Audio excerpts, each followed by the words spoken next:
In a very peaceful area in the Danvers region in Ukraine, Mykola lives with his pregnant wife Nastya. Both of them are known as the first eco-settlers in the area. Nastya is an artist who likes drawing and woodcarving. She even makes a wood angel for Mykola so he can have a protection amulet. Mykola is a mathematician, physicist, and ecologist that teaches at the local school, which he travels to on his bicycle. The peace sign outside their home is the paw of the white raven, representing an ancient legend of a raven that felt pity for people and brought them fresh water and food, losing its feathers in the process. Because of the lack of electronics at home, the couple does not get any news until Mykola goes to work and gets a few minutes of TV during his break. That is how he learns about the protesters that were killed in Ukraine's capital city and Russia possibly invading the country.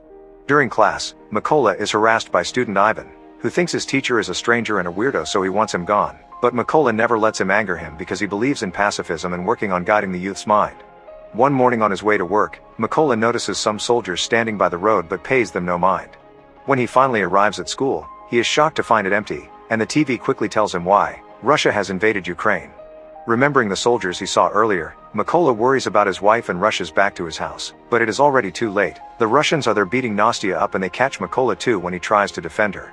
After the soldiers make sure they are not spies, they start a fire inside the house and leave, but when Nastya tries to retaliate by throwing a stone at them, the soldiers do not hesitate to shoot her before finally going away. Devastated, Mykola clings to his wife's body while watching his house burn down. Hours later, two members of the Ukrainian militia find Mykola, and after checking his identity to make sure he is an innocent civilian, they help him dig a grave for Nastya. Then they take him away with them to their base, although before leaving Mykola makes sure to take the wood angel with him as the last memory of his wife.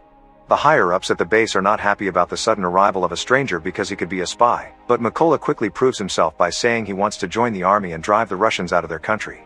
From then on, Mykola is sent to a heavy training course where he must learn to exhaust his body and use firearms, two things that as a pacifist he has never done before. Disassembling and assembling weapons is particularly hard for him and it earns him the mockery of his superiors, especially when he announces he has chosen Raven as a code name. Mykola does not let them put him down and trains extra hard, staying up late with weapon practice and keeping the wood angel close so he never forgets his objective: getting revenge for his wife. A few weeks later, the trainees learn there are not enough snipers at the front and the army is looking for volunteers for the job. Not many people are interested, but Mykola immediately volunteers, only to be met with more mockery.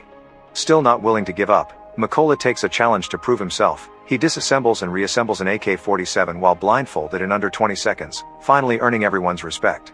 They also start calling him Raven as he wanted. The theoretical part of sniper training comes easily to Mykola thanks to his knowledge of mathematics and physics, being able to do calculations faster than the teachers themselves. He is also excellent at following the number one rule, which is keeping absolutely still and quiet, even when an instructor shoots at the ground near him. Unfortunately, he does not do well when it comes to the actual shooting because for some reason, they have given him a different weapon from everybody else, the kind of firearm that is not apt for war sniping. Whenever Mykola points this out, he is told to deal with it. Once again, Mykola refuses to give up and makes a plan to prove what he can do. The last sniper test is during the night, and the trainees must shoot as soon as a flare shot by the instructor gives them enough light around their subjects. However, Mykola does not shoot yet. He uses the light to calculate the distance, and once the exam is over, then he shoots under complete darkness and hits the target exactly in the center, something nobody else managed. This allows Mykola to graduate with the highest score and ends up being assigned to a first-class unit. For his first mission, Mykola and his fellow snipers must free an important checkpoint that has been captured by the Russians. The team successfully sneaks into the area without being detected and each sniper gets assigned a target, but when they are about to shoot, they must pause the plan because a civilian car approaches the checkpoint. The Russian soldiers make the two civilians come out and hand in their passports, refusing to give them back when they ask the couple to leave. The man makes a scene as he demands to be given his things back, causing the Russian soldiers to respond with violence. Mykola's team notices this and immediately attacks, killing every soldier with quick efficient shots, including the guy that tries to hold the civilian woman hostage. Once the mission is over, the team hangs the Ukrainian flag to retake control of the checkpoint. When they return to base, Mykola hears his fellow newbies have left on a different mission, so he uses this moment of downtime to visit the school he used to work at, finding himself deeply moved by the desolate sight of the dusty classrooms. The next day, when the other team comes back, Mykola is hit by the hardest of news. One of his friends has died at the hands of an enemy sniper. This adds to the list of reasons why Mykola wants to get revenge. For the next mission, Mykola's team hides a bunch of explosives on trees behind leaves before they hide in the grass while waiting for their enemy to show up. When the Russian soldiers appear in the forest as reports had anticipated, Mykola hesitates to shoot because he sees something he cannot believe. Ivan has joined the Russian army and is coming this way with the rest of their enemies. He snaps out of it when the captain orders him to shoot, and Mykola hits the detonator, killing every Russian soldier including Ivan. When the captain asks him what was all about and hears Mykola's explanation, he responds Ivan had made his choice. Later during a break, Mykola and the captain bond over their memories of home. The captain carries with him a picture of his family and explains he has an agreement with his wife not to tell his daughters the nature of his job, so they think he is away on a business trip. In return, Mykola shows him the wood angel, explaining it symbolizes his own family. A few days later, the Ukrainian forces manage to secure the trenches by the border, so the sniper team gets in position to wait for the Russian forces that are getting ready to invade this region. Keeping the angel with him at all times, Mykola gets ready to do his job, but he loses his usual calmness when he notices that among the arriving Russian soldiers he can see the man that killed his wife. Desperate for revenge, Mykola keeps asking for permission to shoot, and the captain turns him down every time because the enemy is not in the right position yet. Eventually Mykola gets tired of waiting and shoots anyway, hitting the soldier but also giving away their location to a hidden enemy sniper that immediately retaliates and kills the captain. As the Russians open fire on them, Mykola has to drag the captain's body through the field while dodging every bullet and every bomb. Hours later, when Mykola finally makes it back to the base, his superior promises there will be an investigation to find out the sniper that killed the captain, and when they finally find him, they will call Mykola to take care of him. Meanwhile, Mykola is overwhelmed with guilt and decides to throw himself into solo missions to make up for his mistake. His sniper skills are still on point and he manages to take down many Russian soldiers, but without anyone keeping him on his toes. He also gets too risky and ends up with a wounded arm caused by an enemy bullet. Mykola goes to a secret hideout to take time to recover and watch the news to get an update on the political status of the negotiations with Russia, but his break is interrupted by an important call. It turns out the army has found the location of the sniper that killed the captain, so Mykola needs to come back.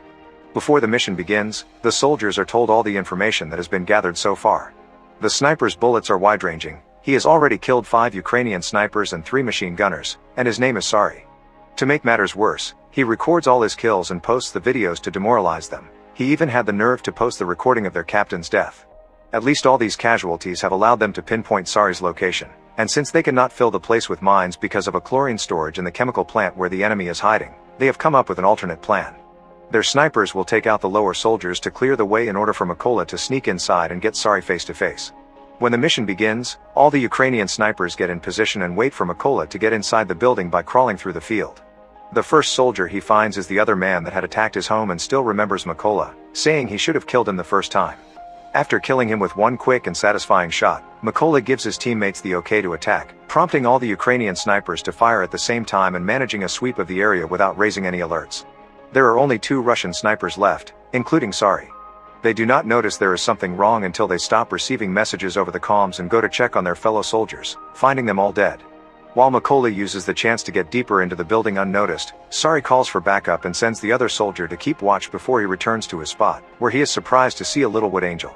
At that moment Mykola comes out, jumping on Sari to kill him with a knife while the other Russian soldier falls victim to a grenade that is waiting for him. Then the backup that Sari called for arrives at the area, so Mykola uses Sari's radio to tell the new soldiers that they will pay for what they did. As soon as the Russian truck parks, the Ukrainian soldiers open fire on it, eliminating all the targets in seconds.